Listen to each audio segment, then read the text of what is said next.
Good evening everyone. आज हमारा new topic है वुड डिस्पैच, जो 1854 में आया था। वुड डिस्पैच जो है, जिसे Magna carta of English education कहा जाता है, वुड डिस्पैच में पहली बार जो है मास एजुकेशन की बात की गई थी। वुड डिस्पैच जो आया था हमारा 9 जुलाई 1854 को चार्ल्स वुड ने भारतीय शिक्षा संबंधी नीति की घोषणा की, क्योंकि चार्ल्स उस समय कंपनी के चेयरमैन थे और उन्हीं के नाम पर इसको वुड का घोषणा पत्र कहा जाने लगा। जो भी कोई भी एक्ट, कमीशंस या आयोग आता है, कमेटी आती है, जिसका जो भी चेयरमैन होता है उसी के नाम पर ही उसका नाम रखा जाता है। जैसे कि हमने लास्ट वीडियो में पढ़ा था मैकॉले मिनट जो 1835 में आया था, ठीक है, तो उसके अध्यक्ष अगर मैकॉले थे तो उसका नाम जो है मैकॉले रखा गया। एडम रिपोर्ट के अध्यक्ष जो चेयरमैन एडम थे तो उनका नाम एडम रिपोर्ट रखा गया। और वुड डिस्पैच के जो वुड थे, चार्ल्स वुड थे, तो इसको जो नाम जो क्या है, वुड का घोषणा पत्र रखा गया था। तो हमें ये सभी इंपॉर्टेंट चीज याद रखनी है, ये हमें कंफ्यूज नहीं होना है कि जो भी कमीशन, जो भी इनके जो चेयरमैन होते हैं उन्हीं के नाम पर ही जो है इनकी कमीशन और कमेटीज के नाम रखे जाते हैं।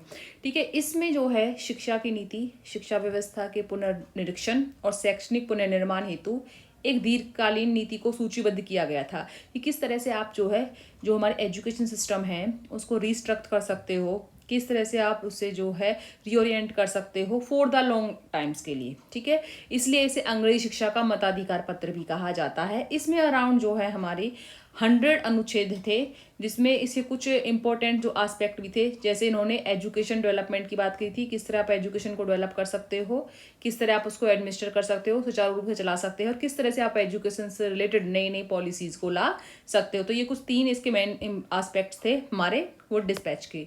उसके बाद वुड डिस्पैच ने कुछ रिकमेंडेशंस दी थी कि सेकुलरिटी इन एजुकेशन से, ठीक है, शिक्षा में क्या है, धर्मनिरपेक्षता को लाइए। ये नहीं है कि आप किसी भी धर्म की शिक्षा दे दो, सभी को बराबर है। ये कोई भी किसी भी धर्म का व्यक्ति जो है किसी भी धर्म से एजुकेशन ले सकता है। फीमेल एजुकेशन, वोकेशनल एजुकेशन और टीचर ट्रेनिंग की बात की थी कि फीमेल को एजुकेट करो, वोकेशनल एजुकेशन को शिक्षा में इंक्लूड करो और टीचर ट्रेनिंग के ऊपर भी विशेष ध्यान देना चाहिए कि टीचर ट्रेंड होंगे, ठीक है, एजुकेटेड होंगे और उनकी मास्टरी सब्जेक्ट्स होगी, तभी वो बच्चों को अच्छे से एजुकेशन प्रोवाइड कर पाएंगे। System of grant and aid की बात की थी। Vernacular language at the primary level पे उन्होंने कहा था कि प्राइमरी लेवल पे ही वर्नाकुलर लैंग्वेज को स्टार्ट करिए। ठीक है, रेपुडेटरिंग ऑफ इन्फिल्ट्रेशन थ्योरी, जो इन्फिल्ट्रेशन थ्योरी जो हमारी उन्होंने दी थी मैकॉले ने कि शिक्षा केवल कुछ ही लोगों तक दी जाए, उन्होंने इसको रिजेक्ट कर दिया था कि शिक्षा को केवल कुछ लोगों तक सीमित नहीं रखना है, बल्कि हमें क्या करना है, उसको फैलाना है, ठीक है, लोगों तक पहुंचाना है। और हायरार्की सिस्टम इन एजुकेशन में इन्होंने लागू किया था। 1857 तक केवल 3 ही यूनिवर्सिटी स्टेबलाइज की गई थी इंडिया में, कलकत्ता, बॉम्बे एंड मद्रास। ये क्वेश्चंस मोस्ट इंपॉर्टेंट है, जो बार बार एग्जाम्स में पूछा जाता है कि 1857 में कितनी यूनिवर्सिटी या कौन कौन सी यूनिवर्सिटी जो है स्टेबलाइज की गई थी बाय द ब्रिटिशर्स। कितनी की थी? कोलकाता, बॉम्बे एंड मद्रास। ठीक है, डिपार्टमेंट ऑफ एजुकेशन में प्रोविनेंस लाया गया था। बेथम स्कूल जो 1849 में फीमेल के लिए स्टेबलाइज किया गया था। एग्रीकल्चर इंस्टीट्यूट जो था पूषा बिहार में था, और इंजीनियरिंग इंस्टीट्यूट, ये इंस्टीट्यूट थे, आपकी यूनिवर्सिटी नहीं थी, रुड़की में था। ठीक है, तो स्कूल्स और इंस्टीट्यूशन अलग अलग स्टेबलाइज किए गए थे, लेकिन यूनिवर्सिटी केवल 3 ही स्टेबलाइज की गई थी। उसके बाद हमारा नेक्स्ट जो आता है, हमारी रिपोर्ट आती है, वो आती है 1859 में स्टैनले रिपोर्ट डिस्पैच। अब स्टैनले ने क्या है अपने आज्ञा पत्र में कहा था कि जो शिक्षा की रेस्पॉन्सिबिलिटी है ना, वो गवर्नमेंट की है। ठीक है, तो जो आपकी जो भी प्रांत में जो गवर्नमेंट है, जो भी स्टेट गवर्नमेंट है, वो उसकी रेस्पॉन्सिबिलिटी किस तरह की आप शिक्षा का उत्तरदायित्व अपने ऊपर लीजिए। उन्होंने कहा था कि सरकार जो प्राथमिक शिक्षा का उत्तरदायित्व अपने ऊपर ले, सहायता अनुदान प्रणाली केवल माध्यमिक शिक्षा तक ही सीमित रहे, कि केवल आप उसमें ही दे सकते हो, और अध्यापकों के प्रशिक्षण पर जो है विशेष ध्यान दिया जाना चाहिए, किस तरह से आप जो है टीचर्स ट्रेनिंग पर भी आप ध्यान दे सकते हो। उसके बाद जो हमारा हंटर कमीशन आता है 1882 में, 3 फरवरी 1882 को भारतीय शिक्षा आयोग की नियुक्ति की गई थी।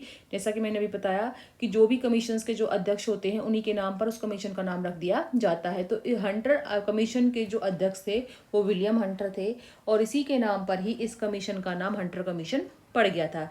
इस कमीशन का जो मेन काम था वो था प्राथमिक शिक्षा की जो वर्तमान स्थिति है उसका विस्तार करना, उसकी उन्नति के उपायों की जांच करना।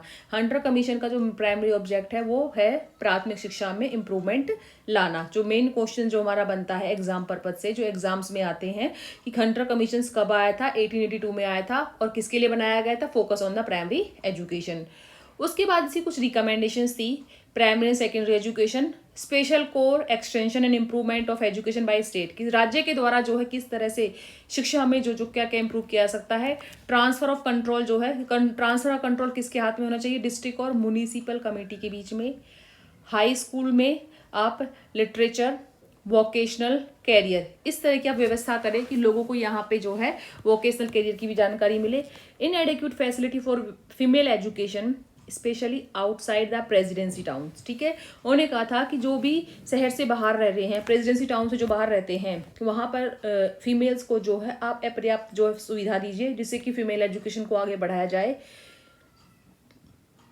1882 तक पंजाब यूनिवर्सिटी स्टेबलाइज की गई थी, जो कि हमारी 4th यूनिवर्सिटी थी, क्योंकि 1857 में केवल 3 यूनिवर्सिटी स्टेबलाइज की गई थी। उसके बाद 1882 में आती है हमारी पंजाब यूनिवर्सिटी, और 1887 में जो आती है इलाहाबाद यूनिवर्सिटी, ठीक है।